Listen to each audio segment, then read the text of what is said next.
Captain Rivak stood on the bridge of the Volkreth, the flagship of the mighty Arkalon Empire, staring at the distant blue sphere of Earth.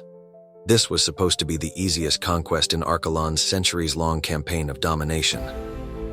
The Council of Grand Strategists had mocked humanity, a species still bound to a single star system, reliant on chemical rockets and primitive defenses. Now, as the fleet emerged from warp space, Rivak's mandibles clicked with anticipation. Earth's orbital defenses, a scattering of satellites and debris fields, seemed laughably inadequate. The humans' technology was generations behind the energy-based weaponry of the Arkalons, their warships untested in galactic combat. Yet something about this mission gnawed at him, a strange quietness from the planet below, like the calm before a storm. "Captain," hissed Velrek, his tactical officer. "Sensors detect rods. Hundreds of them. Metallic. No energy signatures, they're just floating." The tactical display confirmed it. Earth's orbital space was littered with long, dark rods, unadorned and unshielded, some rotating gently in the vacuum. They seemed to serve no tactical purpose, no defensive function. Rivak's sharp claws tapped against his console as his eyes narrowed. "A pitiful attempt at psychological warfare," sneered Velrek. "Their lack of sophistication speaks for itself." Rivak's jaw tightened. Psychological or not, something about those rods unsettled him. They were crude, too crude, almost as if the humans were hiding something beneath the obvious simplicity. "Send a scout," he barked. "Verify their composition." One of the smaller vessels broke formation, gliding cautiously toward the nearest rod. The bridge crew watched intently as data began to stream in. "Captain," said Velrek, his voice uncertain, "the rods are hollow. No power source, no shielding, no mechanisms. They appear to be inert." Laughter rippled across the bridge. A few officers exchanged mocking glances, emboldened by the absurdity. Even Rivak allowed himself a dry chuckle. This was the great defense Earth had been assembling in secret? Hollow sticks? "Pathetic," Rivak muttered. "Advance the fleet, sweep aside these primitive trinkets and bring their leaders to their knees." The Volkreth surged forward, leading the armada of sleek dagger-like warships. Fighters spread out in a crescent formation, their weapons locked on potential targets. Below, Earth's continents glimmered faintly in the sunlight, an unassuming planet about to be conquered. Then the rods began to move. At first, the motion was slight, subtle rotations as if carried by a gentle breeze. But then, they aligned with terrifying precision, pointing toward the incoming fleet. The laughter on the bridge died instantly. "Energy signatures detected!" Velrek shouted, his voice sharp with alarm. "Massive energy buildup in the rods!" Before Rivak could issue an order, the first rod ignited with a flash of raw, blinding light. A surge of electromagnetic energy blasted outward, slamming into the fleet with a force that sent warships careening off course. Shields flickered and died as systems overloaded under the chaotic wave. "Shields down on half the fleet," Velrek yelled. "We're exposed." Rivak's eyes widened as he watched a second wave of rods power up. The bright flashes of energy sent beams streaking through space, bypassing shields and slicing into hulls with brutal efficiency.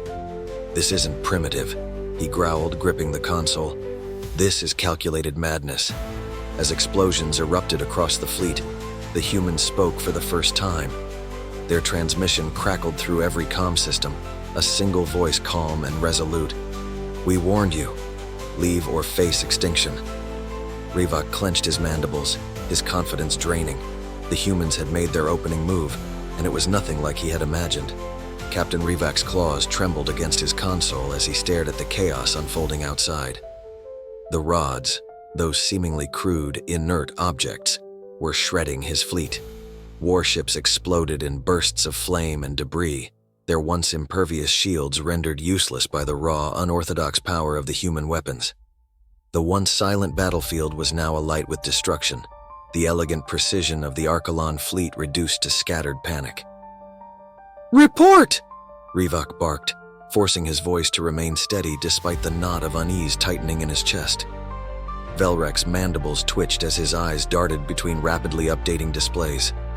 Our shield harmonics are useless against this brute force energy. It's bypassing everything we know. We're sustaining critical damage across 40% of the fleet. Rivak's mind raced. This wasn't war as he understood it. This was chaos, raw and untamed. The humans had turned their lack of sophistication into a deadly strength, weaponizing physics in a way the Arkalons had dismissed as obsolete.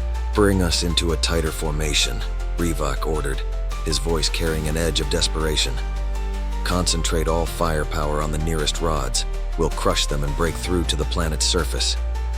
The fleet adjusted, its surviving ships moving into a more compact array. Plasma cannons glowed to life, firing at the rods with relentless intensity. Rod after rod disintegrated under the barrage, but for everyone destroyed, another emerged, hurtling into the fray with terrifying precision. "Sir," Velric said, his voice low, "there are too many. Their numbers are endless." As if to underscore his point, a new wave of rods launched from Earth's surface, accelerating at breakneck speed. These were not the slow-moving objects of the first attack. They came faster, more erratically, darting through the fleet like predatory birds. Some erupted in bursts of electromagnetic energy, frying vital systems. Others punctured hulls directly, their sheer velocity tearing through Arkalon alloy like paper. Rivak's tactical display was a sea of red. Ships were blinking out one by one, their life signatures vanishing into the cold vacuum of space. This isn't possible," Rivak whispered. "They're just a single planet, a primitive species. How could they?" A new transmission crackled over the comms. The same human voice, steady and calm, but now with an undercurrent of menace. "You thought we were weak because we didn't fight like you, because we didn't have your elegance or your technology. But you forgot one thing about humans. We don't fight fair. And we don't stop." Rivak's mandibles clicked in frustration. The audacity of this species. He slammed his fist against the console. "Silence that transmission. Prepare to deploy the frigates. We'll swarm them and—" The bridge shook violently, throwing officers from their stations. A blinding light filled the viewport as one of the rods slammed into a neighboring cruiser, its kinetic energy triggering a cascade of secondary explosions that ripped through the formation. "Emergency thrusters," Rivak shouted. "Evasive maneuvers." But it was too late. Another wave of rods descended like a storm, battering the fleet with unrelenting fury. Rivak could only watch as his carefully coordinated attack fell apart, his once proud warships now little more than drifting wreckage. "Captain," Velric said, his voice barely above a whisper, "we're outmatched." Rivak turned to his tactical officer, his pride warring with the cold reality of the situation.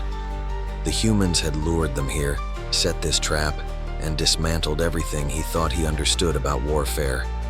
It wasn't just the weapons, it was their sheer unpredictability, their willingness to rewrite the rules of combat.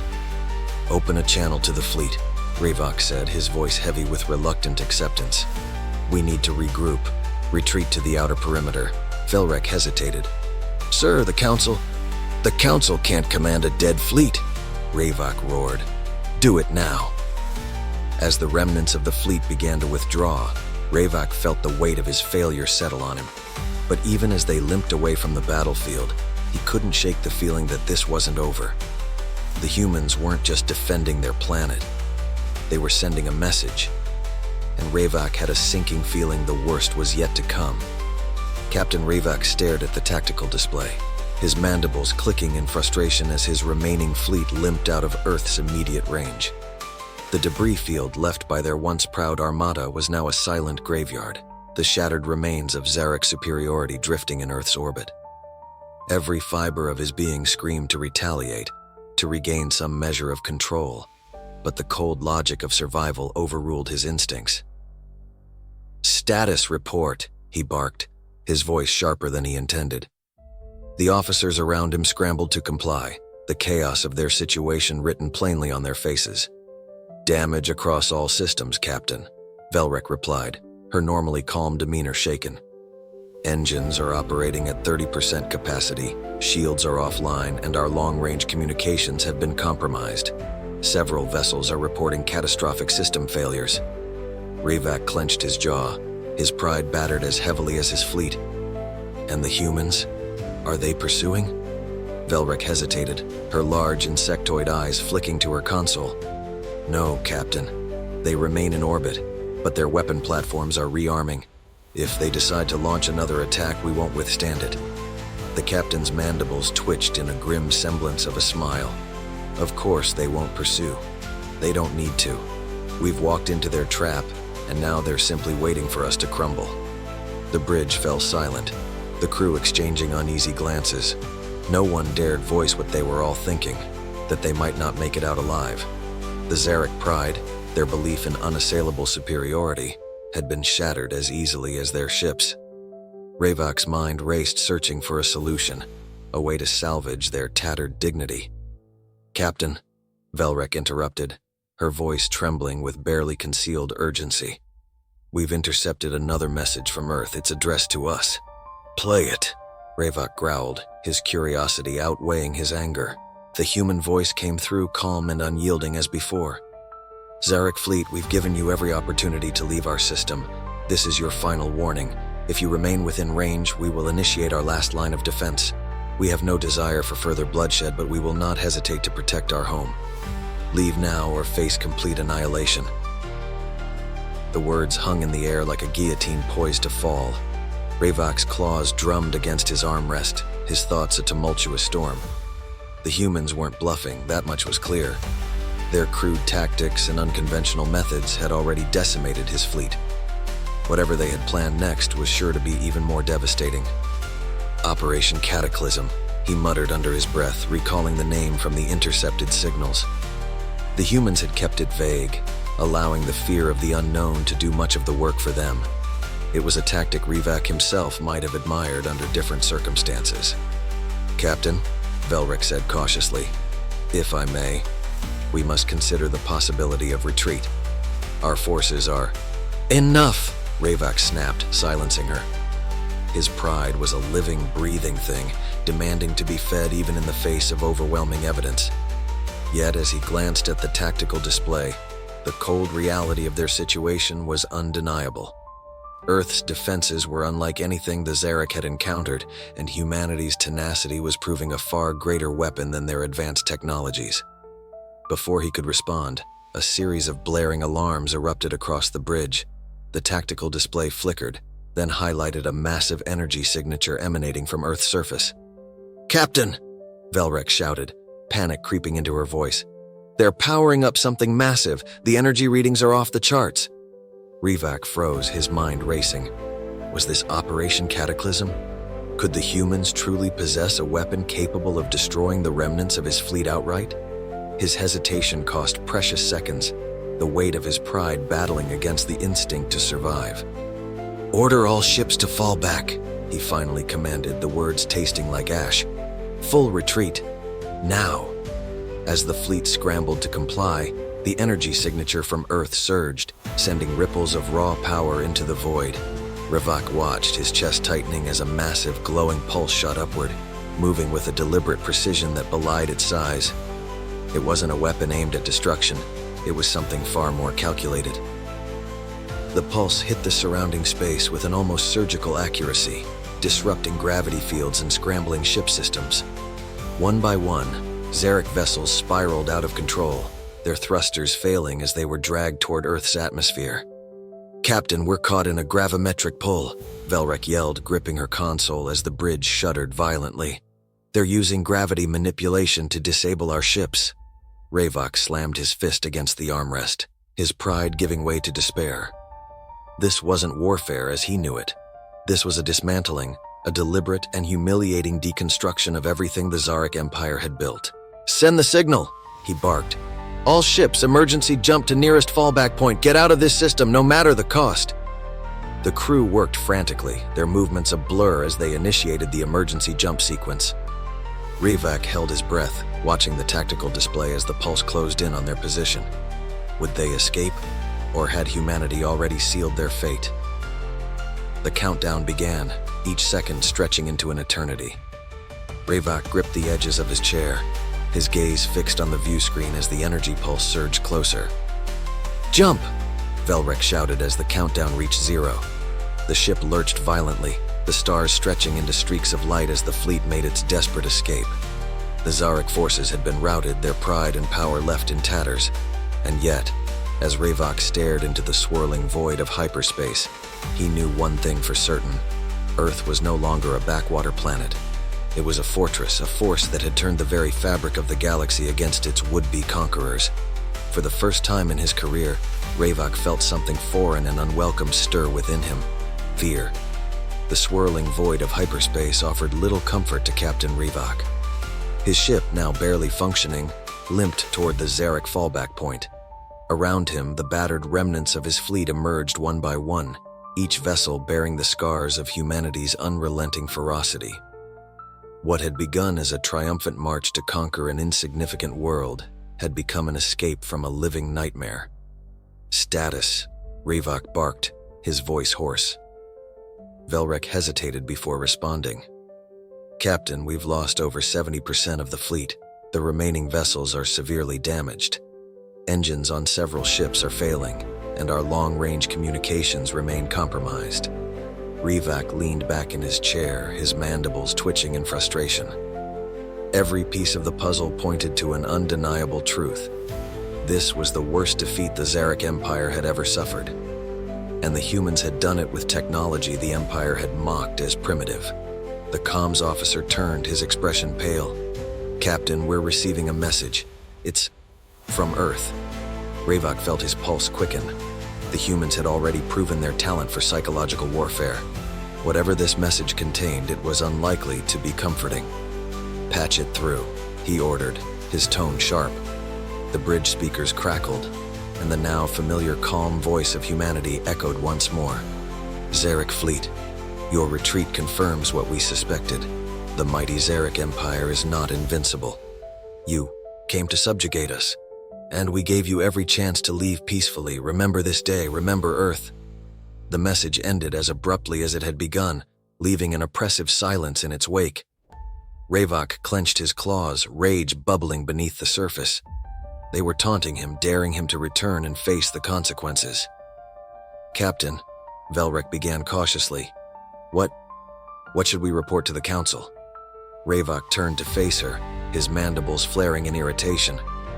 The thought of admitting his failure to the ruling body of the Zaric Empire filled him with dread. The council valued strength above all else, and they would not look kindly on his retreat. Yet even he could not deny the truth of what had transpired. "We will tell them the humans have crossed a threshold," he said, his tone measured but grim. "They are no longer a species to be dismissed. They are a threat, a force we underestimated. And if we are to deal with them, we must adapt."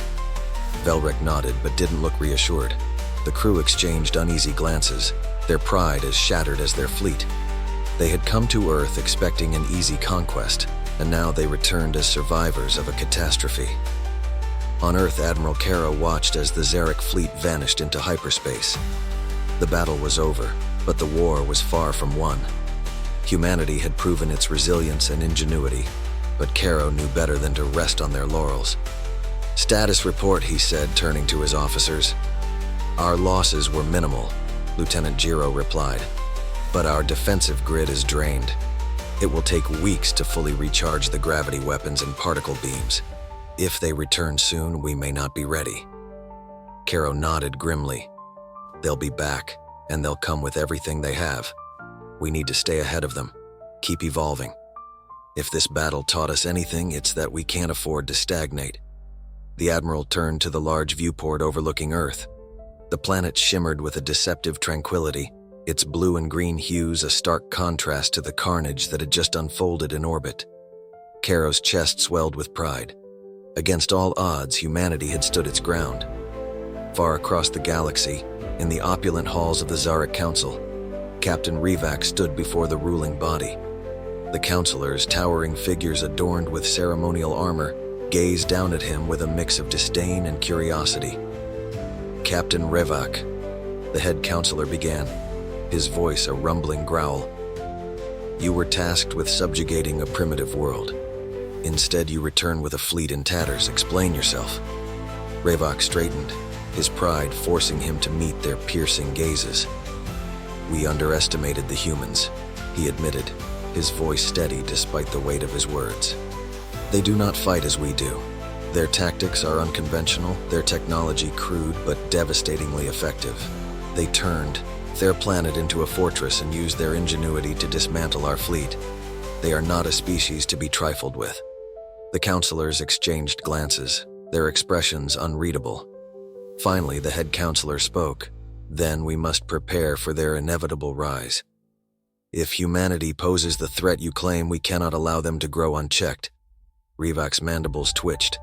I agree, counselor, but understand this. They do not fight for conquest or glory. They fight to survive. If we strike at them again, we must be prepared for a war unlike any we have faced before. The chamber fell silent, the gravity of his words settling over the gathered leaders. Humanity had changed the game, and the Zaric Empire was left to reckon with the consequences. Back on Earth, Admiral Caro addressed the United Earth Council. The room buzzed with energy, a mix of relief and determination hanging in the air. Today, we proved that humanity is stronger than anyone believed. Caro began, his voice firm. But we cannot let this victory breed complacency. The Zaric Empire will return, and next time, they won't underestimate us. The council members nodded, their faces resolute. They had seen the cost of unity, the sacrifices required to defend their home, but they had also seen the rewards. Humanity, standing as one, could achieve the impossible. Caro's gaze swept the room. We don't just defend Earth anymore. We defend the idea that no species, no empire, can crush the spirit of those who stand together. Let this day be a warning to the galaxy. Humanity will not be conquered. Thunderous applause erupted, a roar of triumph echoing through the chamber. Humanity had earned its place among the stars, not as victims, but as a force to be reckoned with. And somewhere in the depths of space, the Zaric Empire prepared to meet them again.